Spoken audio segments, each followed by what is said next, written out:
ಪ್ರಹ್ಲಾದ್ ಜೋಶಿಜಿಯವರು ಏನು ನಮ್ಮ ಪಕ್ಷದ ಒಳಗೆ ಆಂತರಿಕವಾಗಿ ಕೆಲವು ಸಮಸ್ಯೆಗಳಿತ್ತು, ಕೆಲವು ಜಿಲ್ಲೆಗಳಲ್ಲಿ ಕೆಲವು ಸಮಸ್ಯೆಗಳಿತ್ತು. ಕೆಲವು ದಿನಗಳ ಹಿಂದೆ ನಾವು ಸೇರಿದಾಗ ನಾನೇ ಪ್ರಹ್ಲಾದ್ ಜೋಶಿ ಅವರಿಗೆ ಮನವಿಯನ್ನು ಕೂಡ ನಾನು ಮಾಡಿದ್ದೆ. ಹಿರಿಯರಾಗಿ ಕೆಲವು ಸಮಸ್ಯೆಗಳನ್ನು ನಾವು ಬಗೆಹರಿಸಬೇಕು ಅಂತೇಳಿ ನಾವೆಲ್ಲರೂ ಕೂಡ ವಿನಂತಿ ಮಾಡಿದಾಗ ಅವರು ಕೂಡ ಸಮಯ ಕೊಟ್ಟಿದ್ದಾರೆ. ಸಣ್ಣ ಪುಟ್ಟ ಸಮಸ್ಯೆಗಳಿದೆ, ಅವರೆಲ್ಲರಿಗೂ ಕೂಡ ಅವ್ರ ಜೊತೆ ಚರ್ಚೆ ಮಾಡಿ ಸಮಸ್ಯೆನ ತಿಳಿಗೊಳಿಸ್ತಕ್ಕಂಥ ಕೆಲಸ ನಾವು ಮಾಡ್ತಾರೆ. ಮುಖ್ಯವಾಗಿ ರವಿಕುಮಾರ್ ಅವರ ಹೇಳಿಕೆ ಬಹಳ ಮುಜುಗರ ತರ್ತಾ ಇದೆ ಬಿಜೆಪಿಗೆ. ವಿಧಾನ ಪರಿಷತ್ ಸದಸ್ಯರು ಆತ್ಮೀಯರಾಗಿರ್ತಕ್ಕಂಥ ರವಿಕುಮಾರ್ ಅವರ ಹೇಳಿಕೆ ನಾನು ಕೂಡ ನಿನ್ನೆ ಮಾಧ್ಯಮಗಳನ್ನು ಗಮನಿಸಿದ್ದೇನೆ.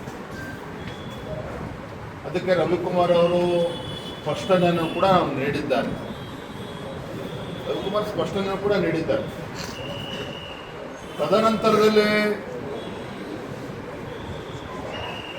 ಅಧಿಕಾರಿಗಳ ಒಂದು ಅಸೋಸಿಯೇಷನ್ ಇದೆ, IAS ಆಫೀಸರ್ಸ್ ಅಸೋಸಿಯೇಷನ್, ಅವರೆಲ್ಲರೂ ಕೂಡ ಮುಖ್ಯಮಂತ್ರಿಗಳನ್ನ ಭೇಟಿ ಮಾಡಿ ಕಂಪ್ಲೇಂಟನ್ನು ಕೂಡ ಕೊಟ್ಟಿದ್ದಾರೆ ಅಂತೇಳಿ ಮಾಹಿತಿ ಬಂದಿದೆ.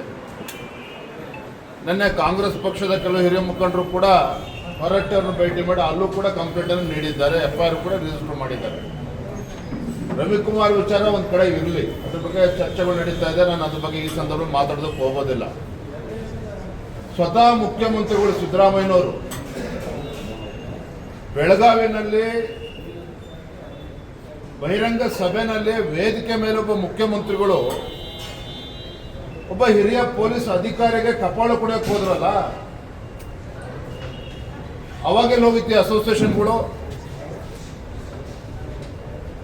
ಅದಕ್ಕಿಂತ ಮುಂಚಿತವಾಗಿ ಸಿದ್ದರಾಮಯ್ಯನವರು ಇದೇ ಮುಖ್ಯಮಂತ್ರಿಗಳು ಮೈಸೂರಿನಲ್ಲ ಒಂದು ಸರ್ಕಾರಿ ಕಾರ್ಯಕ್ರಮದಲ್ಲಿ ಜಿಲ್ಲಾಧಿಕಾರಿಗಳಿಗೆ ಬೆದರಿದ್ರು, ಎದ್ದೇಳು ಅಂತೇಳಿ ಅಪಮಾನ ಮಾಡಿದ್ರು ಹಿರಿಯ IAS ಅಧಿಕಾರಿಗೆ. ಅವಾಗೆಲ್ಲ ಹೋಗಿತ್ತು IAS ಅಸೋಸಿಯೇಷನ್ನು. ನಾನು ಇಲ್ಲಿ ಯಾರನ್ನೂ ಕೂಡ ಡಿಫೆಂಡ್ ಮಾಡ್ಕೊಳ್ತಾ ಇಲ್ಲ. ರವಿಕುಮಾರ್ ಏನು ಹೇಳಿದ್ದಾರೆ ಅದ್ರ ಬಗ್ಗೆ ಸ್ಪಷ್ಟೀಕರಣ ನೀಡಿದ್ದಾರೆ. ಆದರೆ ಇವತ್ತೇನು ಅಸೋಸಿಯೇಷನ್ಗಳು ಇವತ್ತು ಪದೇ ಪದೇ ಮುಖ್ಯಮಂತ್ರಿಗಳು ಭೇಟಿ ಮಾಡಿ ಆ್ಯಕ್ಷನ್ ತಗೋಬೇಕು.